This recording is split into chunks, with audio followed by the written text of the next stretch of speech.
What is good, YouTube, man? It's your boy Super Rich JL, and I'm back with another video. Today, we're going to be talking about the exchange traded funds equity features higher pre-bill Wednesday ahead of key economic data. So let's go ahead and dive right into it. All right. So on 6/4 2025, currently it's 6/5 2025, the broad market exchange traded fund SPDR S&P 500 ETF Trust SPY was up 0.2%, and actively traded Invesco QQQ Trust was down, or was higher, 0.3% in the Wednesday's pre-market activity ahead of economic data releases. And for those that are watching the video, man, I apologize if I'm saying words that you probably don't even understand, but hey, you know, I feel like that the education part is very important, and that's why I read these articles. So let's keep up to date with what's going on in the stock market. All right, so U.S. stock futures were also higher, with S&P 500 index futures up 0.2%, Dow Jones Industrial Average futures advancing 0.2%, and Nasdaq futures gaining 0.2% before the start of the regular trading. U.S. mortgage applications fell 3.9% in the week ending May 30th, as both refinancing and purchase activity declined despite slightly lower mortgage rates. Bankers Association data showed Wednesday ADP's monthly measure of private payrolls showed a 37,000 increase in May, well below expectations complied by Bloomberg at 7:30 a.m. Eastern Time, for an increase of 114, and follows downwardly revised 60,000 jobs increase in April.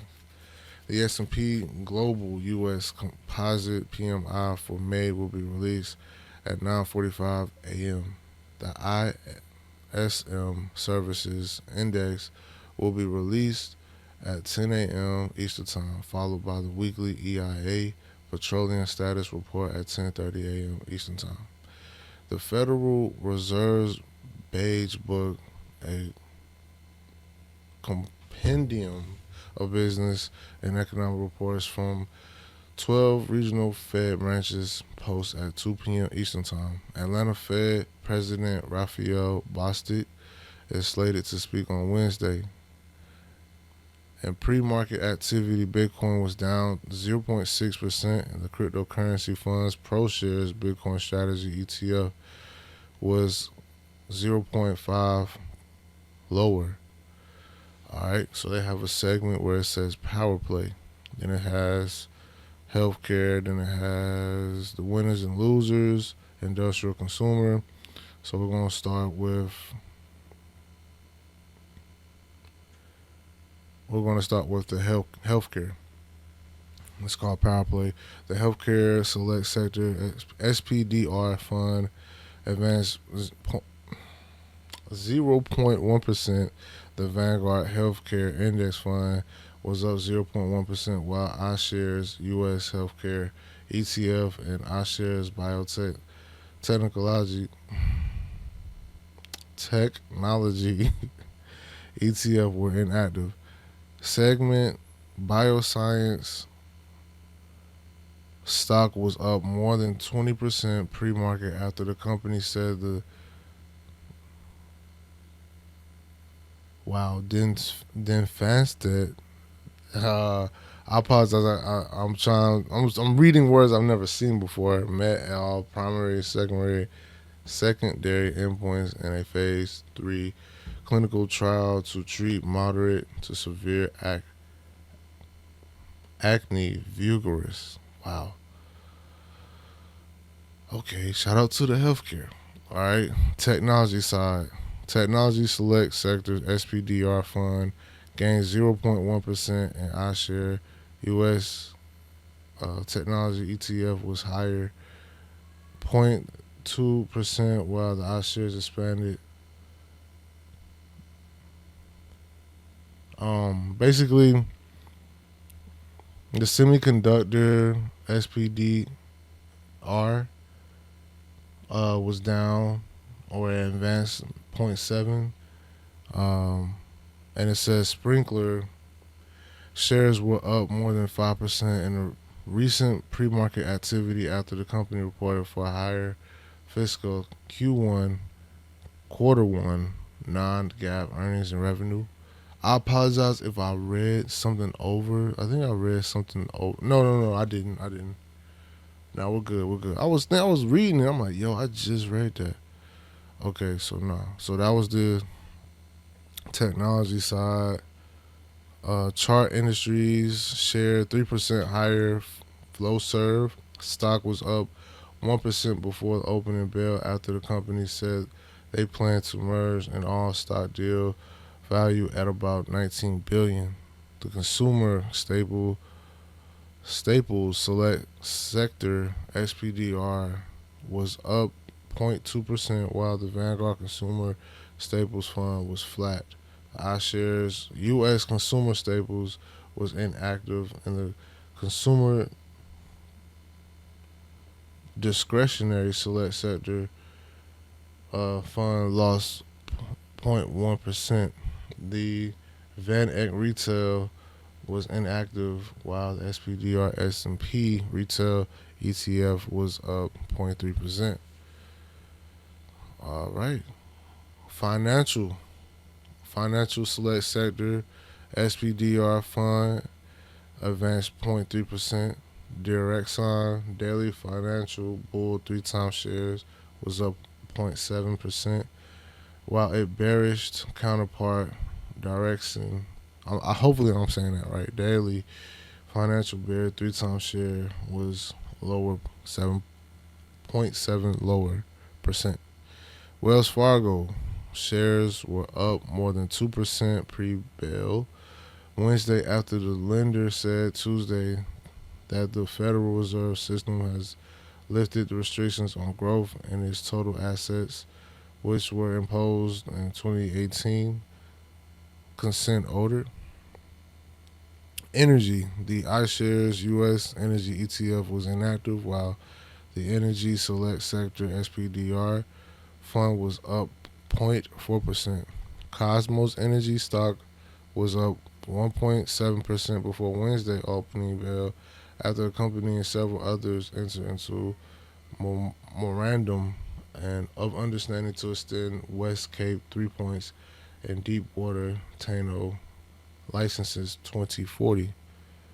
Wow.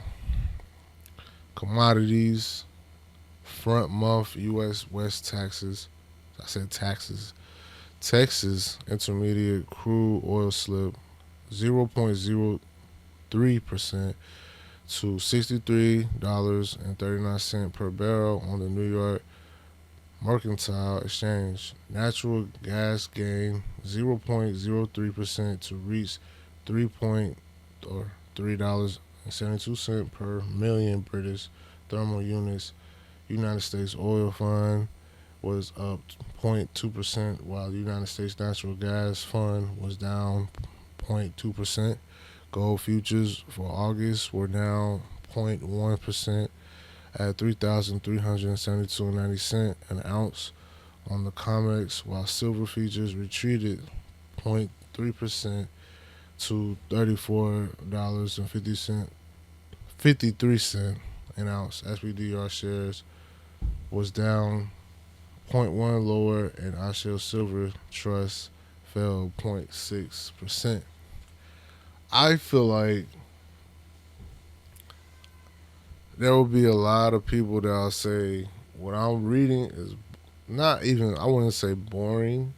It's just the fact that I don't want to leave anything out.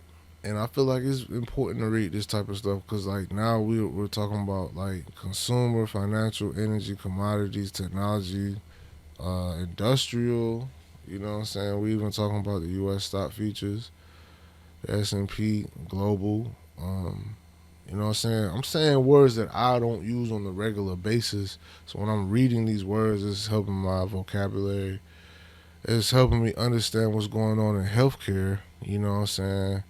They're trying to, help uh, the clinical trial treat moderate to severe acne vulgaris, whatever that means. That's important because a lot of people deal with acne.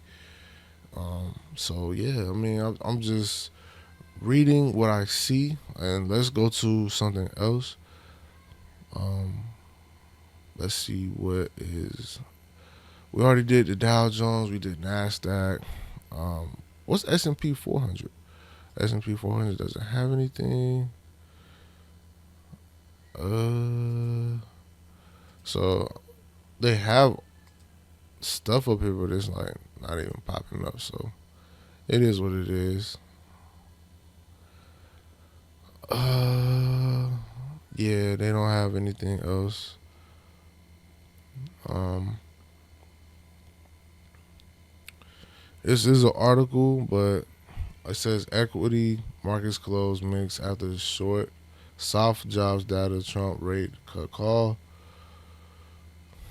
I see Dollar Tree in here. I'm seeing the Nasdaq, the gold. But man, I feel like I don't know what's really going on, but I know that jobs are being cut short. The cost of living is super high. You got to be on your P's and Q's, man. I feel like knowledge and information will help you understand how to run your own business, be the person that you want to be, which is an entrepreneur. Um, take what I'm telling y'all, and run with the information, because I feel like I'm becoming more aware of what's going on in the stock market. Not only that, but in politics as well. You know what I'm saying? So, um, you can say what you want, but hey, um, all of the things that I'm reading is very important, and I wish everybody was on this level. Like, let me say this before I get up out of here. I was into watching YouTubers that were wearing jewelry, had the cars, had the nice houses, was doing their thing, on that level, and then I ran into Earn Your Leisure one day, and then they talking about the stock market, the politics. They're talking about everything financial literacy. You know what I'm saying? Assets over liability. So um, it's so many things that I can keep saying. And when I had a chance to just listen one day, it opened my head and it opened my mind up to just like, yo, these dudes are aware of what's going on. And a lot of black people, and I don't mean to call out black people, but a lot of black people do not know what is going on because we're so into our phones on Instagram and TikTok. TikTok is um, giving out false information as far as the word quick fix. The word quick fix means they're promising that this method will help their headache. They're promising that this will help with your mental health, and it's a whole bunch of stuff that it's a whole big article on TikTok about, misleading, information on social media. So it's like you got a choice. Either you gonna continue to follow that route where everybody got all the money, the jewelry, the chains, and everything, but they don't really have education. They don't have good credit scores. They don't know about the stock market. They don't know about day trading. They don't know about futures. They don't know about options. They don't know about anything. Only thing that they know is I have to have this. I have to have that. And me, I'm sitting here trying to, learn the Schwab network. The S&P 500. Like, I feel like it's important. I feel like it's very important. It is very important.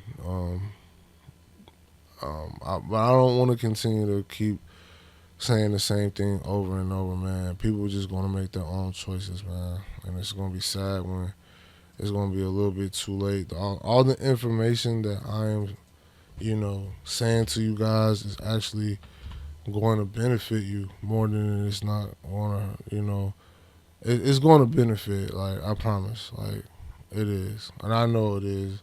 Have I invested any money? Have I put any money into my account? No. I am not going to put no money into my account until I feel comfortable with my 25 to 50 clicks. I know what time I'm doing it. I know if it's bearish, if it's bullish. Bearish means the market's going down. Bullish means it's going up. You got to read the signs in a chart. You know what I mean? You got to be able to see, you know, this is the one that I'm going to be trading on. This is gold. This is GC. You can barely see it, but at the end of the day, it's here. You know what I'm saying? I can actually show you what happened at 9 o'clock this morning. You know what I'm saying? Let me see. Um, and I can show you exactly how I would look at it. And I always was when I looked at a certain YouTuber. I'm not shouting out nobody anymore. I'm just gonna say they told you, or they told me, excuse me, to look at the 9:30 mark. It opens up at 9:30 on Monday through Friday. It is closed on holidays and weekends. So the 9:29, and then you can change this to the 1 minute, 15 minute, 30 minute, hour for hour, one day, yada yada yada. But I pay attention to the 1 minute, and we just went back a little bit. So now I'm gonna go right back to where I was at. All right, so at 9:30, as you can see, it opened up for buyers, and it just went up, and the high was this right. Our highest point was this right here. But how do you know if it's gonna keep going up? You gotta read the signs. This is a doji. This is another doji. This is another one. This one is important because it's gonna tell you that it's about to be bearish. That's what I mean when I say bearish. It's gonna go down. Nobody can predict the market, but I feel like this is very lucrative information. You can download Thinkorswim right now for free. You have to put in your social security number if you feel comfortable doing that. Hey, you can get you a free account. You know what I'm saying? Shout out to Charles Schwab. You can go to Christopher Jackson's webinar every Sunday. He will show you how to set up the brokerage account. And good luck to you guys. But till next time, I'll see you guys in the next video. We out.